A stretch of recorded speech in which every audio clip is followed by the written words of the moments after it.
고객님들 반갑습니다. 네, 반갑습니다. 예, 오늘은 임승택 교수님의 초기불교 29번째 시간 견해의 위험성입니다. 근데 이 제목이 조금 제가 처음 보니까 이 제목을 처음 보니까 약간 혼동이 왔어요. 견해의 위험성이라는 거는 이 견해라는 거는 여러 가지 다 포함하잖아요. 그래서 뭐 바른 견해, 삿된 견해 모든 게 다 포함되어 있는데 견해의 위험성이라고 제목을 붙이니까 초기 불교에서는 뭐 바른 견해와 삿된 견해 이렇게 한다든지 하는 게 조금 더 무난한 제목 같은데 왜 견해의 위험성이라는 제목을 붙였을까?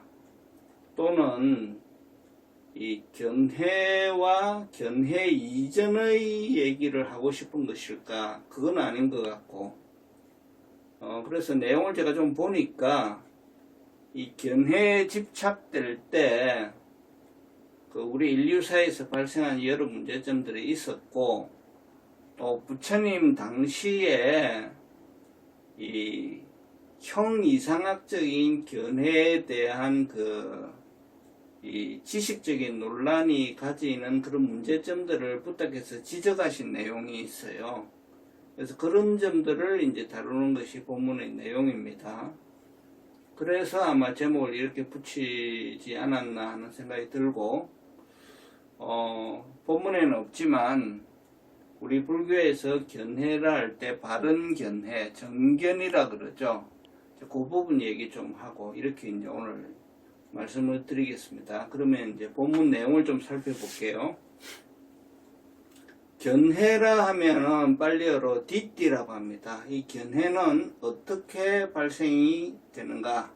또 이것은 왜 필요하며 또한 이것에 수반되는 위험성은 없는가? 인간은 동물과 달리 견해를 지닌다. 험난한 인생의 여정에서 견해를 바로 세우는 일은 매우 중요하다. 즉 견해를 어떻게 세우느냐에 따라서 그 사람의 인생이 달라지겠죠. 바른 견해는 나아가야 할 목적지를 분명히 해준다. 만약 옳고 그름에 대한 분명한 견해가 없다면 동물적 본능으로 살아가게 될 것이다. 따라서 바른 견해의 중요성은 아무리 강조해도 지나침이 없다. 인간이 인간다울 수 있다는 이유는 스스로를 다잡는 올바른 견해에 있을 것이다. 그래서 견해라는 것은 인간과 동물을 구분하는 것이고 바른 견해를 세우면 인생이 바르게 되는 것이고 바르지 않은 견해를 세우게 되면 인생이 바르지 않게 된다. 이런 거 일반론을 지금 말씀을 하고 계시죠. 그러나 견해의 위험성 또한 간과할 수 없다. 그러나 이 견해라고 하는 것은 우리 인간사에 인류사에 많은 문제를 야기하기도 한다는 거죠. 인간은 본능이 요구하는 이상의 행위들에 전념하며 살아간다. 단순히 먹고 사는데 그치는 것이 아니라 신념과 가치를 위해서 자신의 모든 것을 바치기도 한다. 그런데 그와 같은 고매한 모습들이 상충하는 견해와 부딪히게 되면 의외의 문제들이 발생되곤 한다. 대부분의 사람들은 자신의 견해와 달리 하는 이들에 대해 불편해한다. 심지어 더 이상 견해의 일치를 얻어내기 어렵다라고 여겨질 경우에 제거해야 할 대상으로 여기는 경우마저 발생한다. 즉 이제 탐진치가 이제 생겨나는 거죠.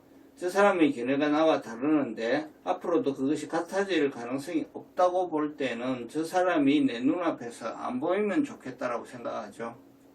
그리고 더 나아가면은 영원히 안 보이면 좋겠다 이렇게 생각합니다. 그게 이제 탐진치입니다. 탐진치.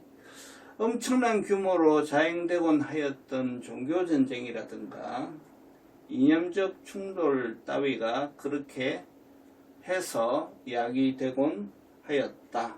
즉 가장 무서운 것이 이 종교 전쟁이죠. 그 다음에 이념적 충돌에서 오는 이데올로기 전쟁이죠. 견해의 차이에서 오는 불화와 갈등은 멀쩡한 세상을 지옥으로 만든다. 그래서 우리 세계사를 보면은 가장 잔혹했던 전쟁들이 이 종교 전쟁 그리고 이데올로기 전쟁입니다.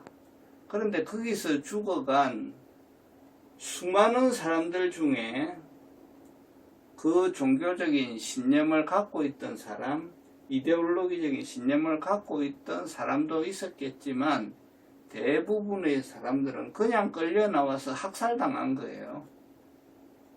그래서 참 문제가 많죠. 그리고 이러한 문제들은 옛날의 지나간 세계사뿐만 아니라 지금 현재도 지구 곳곳에서 벌어지고 있는 현상들이고 또 앞으로도 그것이 벌어지지 않는다고 얘기할 수도 없습니다.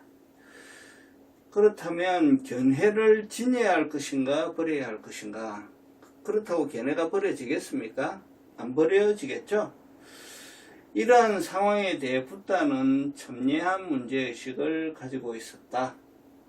팔정도로 집약되는 실천적 가르침에서 바른 견해, 이제 여기 바른 견해란 말이 나오죠. 삼마디띠. 바른 견해는 그 첫 출발점으로서의 의의를 지닌다. 자, 팔정도는 말씀 그대로 8개의 그 바른 길입니다. 괴로움을 벗어나는 8개의 바른 길인데 그 중에 이 바른 견해 삼마디띠는 제일 처음 나옵니다.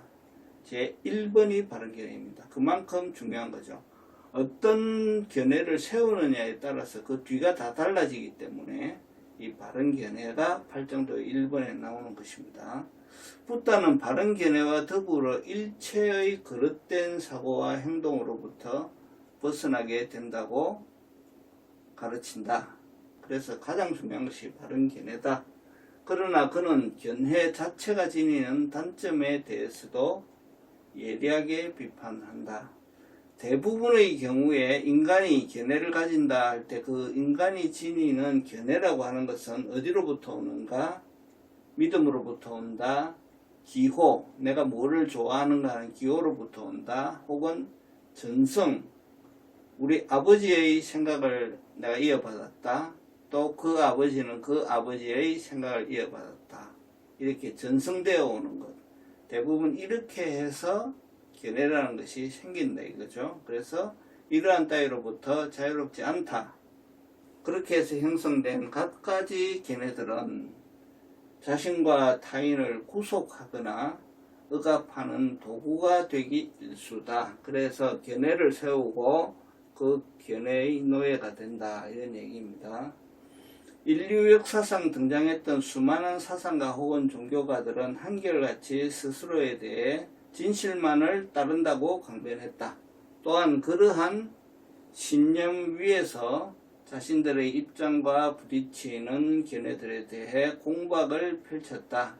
그러나 붓다는 내면의 정화가 전제되지 않는 한 그와 같은 행위는 오히려 오만과 독선을 조장할 수 있다고 보았다. 즉 그것을 주장하는 사람들이 그 사람들이 어떤 사람들이냐가 굉장히 중요하다고 보았다는 거예요. 광대무변한 경험 세계를 자신만의 좁은 소견으로 한정 짓는 어리석음에 빠질 수 있다고 보았다. 이 점에서 붓다는 인류 역사상 가장 독특하고 분명한 태도로 인간의 견해와 인식이 지닌 한계를 지적했다고 할 수 있다. 자, 붓다는 주변의 사상가들과 달리 인간의 심리 혹은 마음을 분석함으로써 다양한 견해를 발생하는 이유를 해명하고자 하였다. 또한 그것을 통해 갖가지 독단적 사고와 견해의 족쇄로부터 벗어나는 방법을 모색하였다. 붓다는 별도로 형이상학적 세계를 내세우는 작업을 단념하였다. 사변적 견해를 묻는 질문들에 대해 의도적으로 침묵하였던 무기, 불교에서 이제 무기라는 얘기가 나오죠. 무기의 가르침이 그것이다. 이렇게 이제 나오는데, 붓다께서 이 형이상학적이고 사변적인 14가지의 그 견해에 대해서는 붓다께서 의견을 말씀하시지 않고 침묵하였기 때문에 그것을 14무기라고 얘기합니다. 그래서 이 14무기는 전에 잠깐 언급되기는 하였지만 지금 이 다루는 주제와 직접 연관이 있기 때문에 그 14무기를 간단하게 살펴보고 거기에 대한 붓다의 말씀을 들어보도록 하겠습니다. 붓다께서 14무기에 대해서 전혀 언급을 안 하신 것이 아닙니다. 14무기에 대해서 말씀을 하셨는데 이 14무기의 내용 하나하나에 대해서 대응하신 것이 아니라 전체를 싸잡아서 비판하신 내용이 있습니다. 그게 이제 마찌마니까야에 나옵니다. 중안경에 이제 나오는데 그 내용을 지금 본문에서는 이 내용이 많기 때문에 이걸 다 소개를 하지 못하고 있어요. 그래서 제가 이걸 이제 발췌해서 가져왔습니다. 한번 살펴볼게요. 그 14의 무기는 이런 겁니다. 우주는 시간적으로 영원하다, 영원하지 않다, 영원하기도 하고 영원하지 않기도 하다, 영원한 것도 아니고 영원하지 않은 것도 아니다. 라는 게 1, 2, 3, 4번. 그 다음에 5번은 우주는 이번에는 공간적으로 유한하다. 6번은 무한하다. 7번은 유한하기도 하고 무한하기도 하다. 8번은 유한한 것도 아니고 무한한 것도 아니다. 그 논리 구조는 똑같습니다. 이렇게 5, 6, 7, 8은 우주를 공간적으로 두고 이제 논쟁을 하는 거죠. 그 다음에 9번은 자아와 육체라고 하는 것은 동일하다. 10번은 동일하지 않다. 별개에 있다. 11번 열에는 육체가 죽은 후에 존재한다. 12번 안 한다. 하기도 하고 안 하기도 하다. 13번 14번 존재하는 것도 아니고 존재하지 않는 것도 아니다. 그야말로 사변적이고 형이상학적인 논쟁이죠. 이러한 것에 대해서 붓다는 대답을 하지 않았다 해서 무기라고 하는데, 이 각각에 대해서 이것이 옳다 그르다 하는 대답을 안 했을 뿐이지 전체를 통틀어서 붓다께서 말씀을 하시지 않은 건 아닙니다. 그 붓다께서는 말씀을 하셨어요. 어떻게 말씀을 하셨는가를 이제 보는 게 중요해요. 자, 붓다의 직접 말씀입니다. 경전에 나와 있는 붓다의 이런 무기에 대한 말씀입니다. 붓다는 어떻게 말씀하셨냐면은 이런 말들을 하는 모든 자들에게 생로병사와 우비고래가 있다는 거예요. 이런 말을 하는 것은 이치에 합당하지 않고 법에 합당하지 않으며 범행의 근본이 되는 것이 아니기 때문에 지혜로 나아가게 하는 것이 아니며 깨달음으로 나아가게 하는 것이 아니며 열반으로 나아가게 하는 것이 아니다. 이렇게 비판을 하시고, 그러므로 나는 언제나 이런 말을 하지 않는다. 그러면 나는 어떤 말을 언제나 말하는가? 나는 다음과 같은 이치를 언제나 말하는데, 그 이치란 바로 괴로움과 괴로움의 원인과 괴로움의 소멸과 괴로움의 소멸에 이르는 길, 즉 팔정도이다. 팔정도가 아니라 괴로움의 소멸에 이르는 길, 요까지 말씀하셨으니까 사성제를 말씀하시는 거죠. 나는 언제나 이것들, 즉 사성제를 말한다. 무슨 이유로 나는 언제나 이것들을 말하는가? 이것들은, 즉 사성제는 이치에 합당하고 법에 합당하며 범행의 근본이 되기 때문에 지혜로 나아가게 하고 깨달음으로 나아가게 하며 열반으로 나아가게 하기 때문이다. 그러므로 나는 언제나 이것들만을 말한다. 이와 같은 것이 바로 말하지 않아야 할 것은 말하지 않고 말하여야 할 것은 말한다고 하는 것이다. 자, 지금 이 붓다의 설법 내용이 바로 중도입니다. 중도. 자, 붓다는 그 위에 지금 이 사변적인 내용들이 다 양극단이잖아요. 우주는 뭐 공간적으로 유한하다, 무한하다. 또 우주는 시간적으로 영원하다, 영원하지 않다. 뭐 얘네가 열반한 후에 뭐 있다, 없다. 다 양변을 가지고 하는 얘기 아닙니까? 그래서 이 양변을 가지고 그 양변을 설하는 것이 아니라 그 양극단을 다 버린 제3의 길, 바른 길, 즉 사성제를 설하시는 거죠. 우리 전에 중도할 때 했다시피 수행 방법에 있어서도 고행주의가 좋다, 아니다, 쾌락주의야 하는 그 양단을 버리고 부탁해서 제시한 것이 팔정도였던 것처럼 이러한 논쟁에 있어서도 그건 다 버려버리고 이것도 버리고 저것도 다 버려버리고 올바른 길을 나는 말할 뿐이다. 그것이 사성제라는 거죠. 그래서 이 붓다의 아주 전통적인 트레디셔널한 중도 법문이죠. 이러한 법문이 이제 붓다의 교설의 특징입니다. 그래서 이런 전문을 읽고 나면 그 뒤에 교수님이 쓰신 본문 내용이 조금 더 이해가 쉬워요.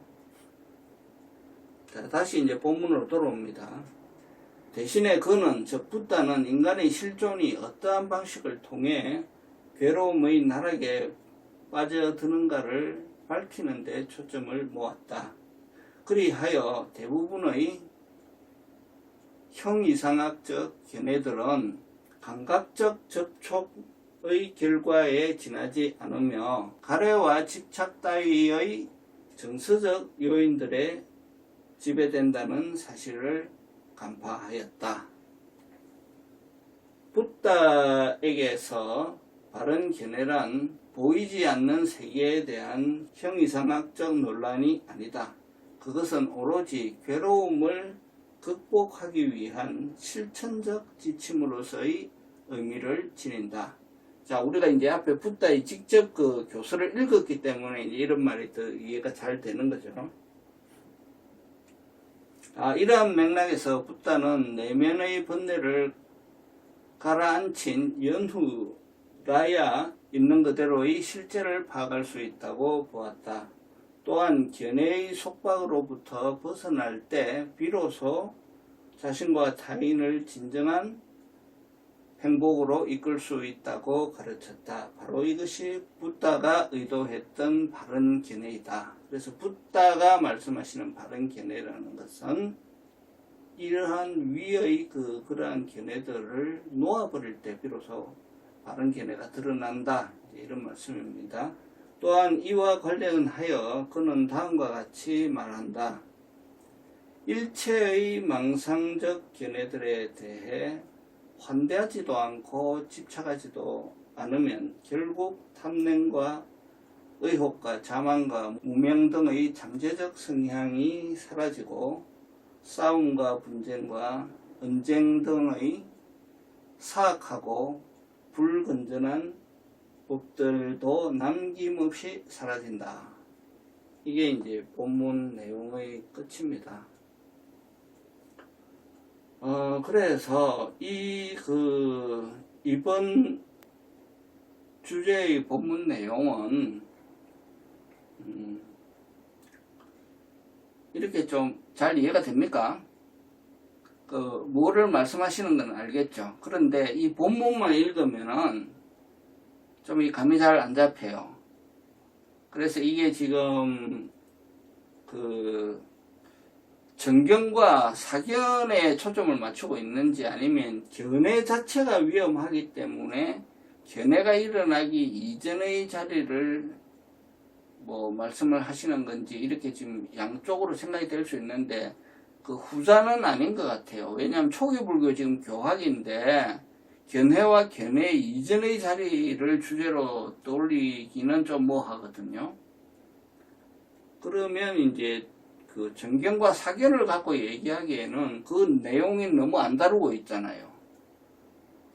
그래서 무기를 잠깐 얘기를 했는데 그 무기에 대한 붓다의 직접적인 해명도 지금 없잖아요. 그래서 이것만 본문만 읽어가지고는 좀 이 전체를 파악하기가 조금 어렵습니다. 그래서 제가 이제 14무기와 그 무기에 대한 직접적인 붓다의 반박을 중도부문 하시는 것을 인용을 해서 조금 이해하시기 편하게끔 제가 했고요. 그리고 이제 정견이라고 할 때 이 정견과 사견의 문제를 이 불교 사전에서는 어떻게 얘기하고 있는가를 조금 살펴볼게요. 그래서 우리가 견해 하는데 그런 불교적 입장에서 이 정견은 어떤 것인가 하는 것을 이번 기회에 조금 정리해 보는 것이 낫지 않을까 싶습니다. 자, 정견은 삼마디띠라고 하는데요. 앞에서 나왔죠. 이 삼마디띠는 바른 견해죠. 삼마, 바른 견해, 띠띠. 삼마디띠에서 바른 견해라는 뜻인데, 엄밀하게 이걸 정의하자면은 인과의 도리를 얘기하는 것이라고 지금 정의하고 있습니다. 즉, 원인과 결과의 법칙, 즉, 연기법을 바르게 아는 지혜가 바로 이 삼마디띠다. 자, 그러면 이 연기법을, 인과의 법칙을 받아들이고 연기법을 이해하는 지혜를 인정하지 않고 거기에 대한 반대적인 입장을 취하는 것이 정견이 아닌 사견에 해당되죠. 사견. 그래서 정견은 이거고 이거를 인정하지 않는 견해가 사견이다. 이렇게 지금 사전에서는 정의를 하고 있습니다. 그래서 이 사견과 그러니까 정견이 아닌 여러 견해를 이 오견이라고 해서 지금 분류가 되어 있는데요. 그 오견에 이 사견이 들어있어요. 그래서 오견이 뭐냐면 유신견, 변집견, 사견, 견취, 개금취입니다. 그래서 이것이 대표적인 5개의 오견, 정견이 아닌 이제 견해에 속합니다. 이 유신견은 우리 법원에 아시다시피 색수상행식이라고 하는 오온을 나다, 오온이 이 나다 혹은 오온이 나의 것이다 라고 집착하는 견해가 유신견이죠. 그래서 형상이라든지 생각이라든지 느낌이라든지 의도라든지 이런 모든 것들을 나의 느낌, 나의 의도, 나의 것 이렇게 내가 다 붙는 거예요. 이게 이제 유신견, 이게 대표적인 정견이 아닌 것이고, 변직견은 뭐냐면 그 위에 본문에 나왔던 예 같은 거예요. 양극단에 집착하는 견해가 변직견이에요. 그리고 사견은 이 정견, 즉 12연기법이나 인과의 법칙을 부정하는 견해가 사견이죠. 그 다음에 견취는 뭐냐면은 앞에서 얘기한 유신견과 변직견과 사견이 옳다고 믿고 집착하는 견해가 견취예요. 그 다음에 개금취는 뭐냐면 잘못된 계행이나 어떤 미신적인 거에 집착하는 견해가 개금취예요. 그러니까 잘못된 계율이나 미신에 집착하는 견해가 개금취다.